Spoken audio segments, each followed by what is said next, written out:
Lobo Negro é um grande delegado de uma vila que fica bem distante. De solteiro que cruzar o seu caminho se transforma em defunto no instante. Certo dia uma quadrilha de bandidos na vila chegou pra bagunçar. Lobo Negro com seu forte cano longo com os bandidos desse jeito foi falar.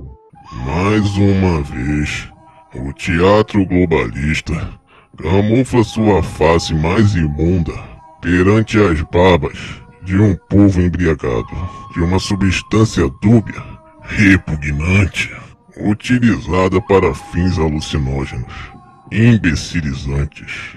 Antes de eu abordar essa espúria infusão relacionada à nova era, vão botando os salvos aí que os inscritos mandaram, os inscritos que sempre acompanham os vídeos do Lobo Mal falando. Como eram muitos, essa foi a solução encontrada. Porque aqui, forasteiro, aqui ninguém fica pra trás. Então agora, eu vou abordar um tema bem sério. Isso é coisa séria. Pessoas perderam a vida. E como vamos analisar, elas não simplesmente perderam, porque existe 99% de chance de terem as tirado. Sujeira, forasteiro, sujeira. Sujeira, da mais baixa, da mais horrenda, da mais hedionda. Eu estava lendo uma notícia de um jogador de um clube francês que morreu estranhamente enquanto dormia. Achei a notícia curiosa, investiguei mais a fundo e me deparei com a morte de outro jogador de futebol, dessa vez da Itália, com a causa bem parecida do Thomas Rodrigues, o zagueiro David Astori, muito respeitado, muito querido na Itália, onde morava com sua família. O zagueiro italiano foi encontrado morto em Udine, na concentração, para um jogo da Fiorentina, seu time atual. E eu que já estava intrigado, agora não tinha restado mais a menor dúvida. Sim, poderia ter uma ligação entre David Astori, 31 anos, e Thomas Rodrigues, 18 anos. Foi aí que um terceiro fator, um assunto, aparentemente, de um tema nada referente ao futebol, que foi o envenenamento de Sergei Skripal, um ex-espião da KGB que traiu o Partido Comunista e com isso foi perseguido, teve diversos membros de sua família mortos. Sergei atualmente morava na Inglaterra, onde participava de um programa a proteção a testemunhas, envolvendo a CIA e outros órgãos secretos ingleses.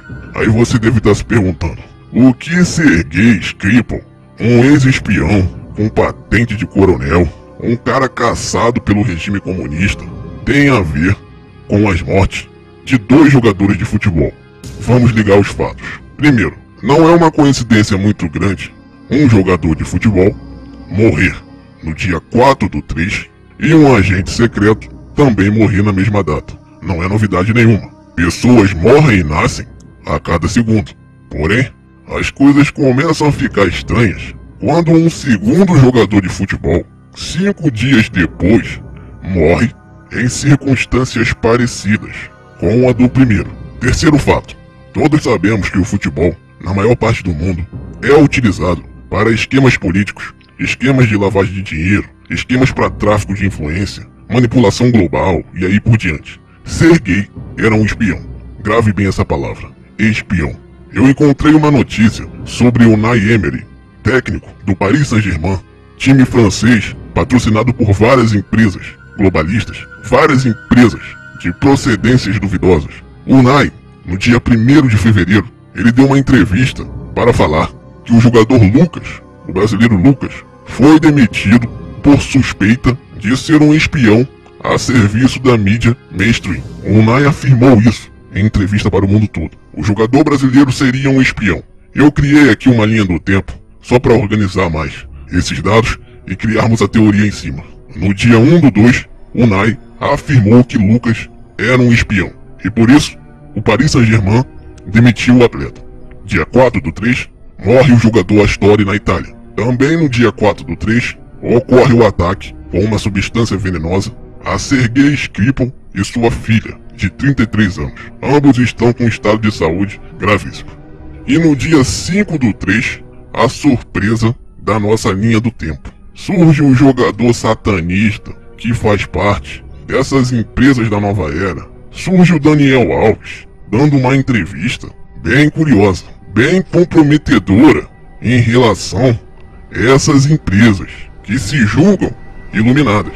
Vou rodar um trecho para vocês ouvirem, depois comento. He hecho su cumplido aquí en este mundo caótico y ha ido pues a un mundo mejor que ese, pero quizás pues ha dejado cosas importantes que es con la que tenemos que quedar cuando realmente si va una persona pues, que son admirables, pero pienso que en el mundo pues si mueren millares de niños por otros problemas, por hambre, por otras dificultades y quizás pues não tenha tanta repercussão, pero são tão importantes quanto, não? Pero o jogador, com essa declaração de que crianças morrem o tempo todo e não viram notícia, rendeu capas em jornais, matérias principais, em veículos da mídia mainstream no mundo inteiro.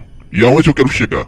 Um jogador que faz parte desse circo todo, desse teatro todo, um jogador bem íntimo a essas empresas satânicas, dá uma declaração dessas após a morte super duvidosa, super misteriosa de um jogador italiano. Fica bem evidente, aliás, ficou bem evidente, que com essa declaração de Daniel Alves, o foco investigativo de algumas pessoas que ficaram com uma pulga atrás da orelha em relação à morte do Story, esse foco foi retirado. E fica mais nítido para mim, que conheço um pouco do modus operandi dessa turma. Para mim ficou bem claro a desfocalização implantada. E como prova cabal disso que eu tô falando, 4 dias seguintes a essa declaração do Daniel Alves e 5 da morte misteriosa do Astori, ocorre mais uma morte misteriosa, que é de Thomas Rodrigues. Mais um jogador.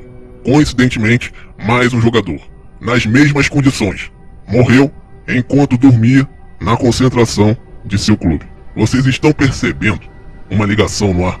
Assim que eu terminava de concluir meu pensamento, minhas deduções em relação a toda essa história drástica, eu lembrei de um livro, de uma história que eu tinha lido há muito tempo, sobre um jogador de beisebol chamado Moberg. Moberg, ao mesmo tempo que era jogador, também atuava como espião, que essa era sua segunda profissão. Moberg, entre as décadas de 20 e 30, trabalhava para o Serviço Secreto Americano com o objetivo de colher provas, qualquer tipo de dados relacionados à União Soviética. Se eu não me engano, tem até um filme a respeito, e aconselho os interessados pelo tema conferirem. É bem interessante. Portanto, meus amigos, voltando a essa linha do tempo, eu vou deixar a pergunta no ar. Seriam a Story e Thomas Rodrigues membros de algum serviço secreto, seja ele russo, americano, inglês, italiano, chinês? Estaríamos vendo, na sua forma mais crua, o início de uma Segunda Guerra Fria, apesar que para mim ela nunca tem acabado, mas é relativo. Eu vou coletar mais dados, eu vou coletar mais pistas e volto para fazer um novo vídeo. E deixe o seu comentário, será bastante importante para desvendar esse mistério.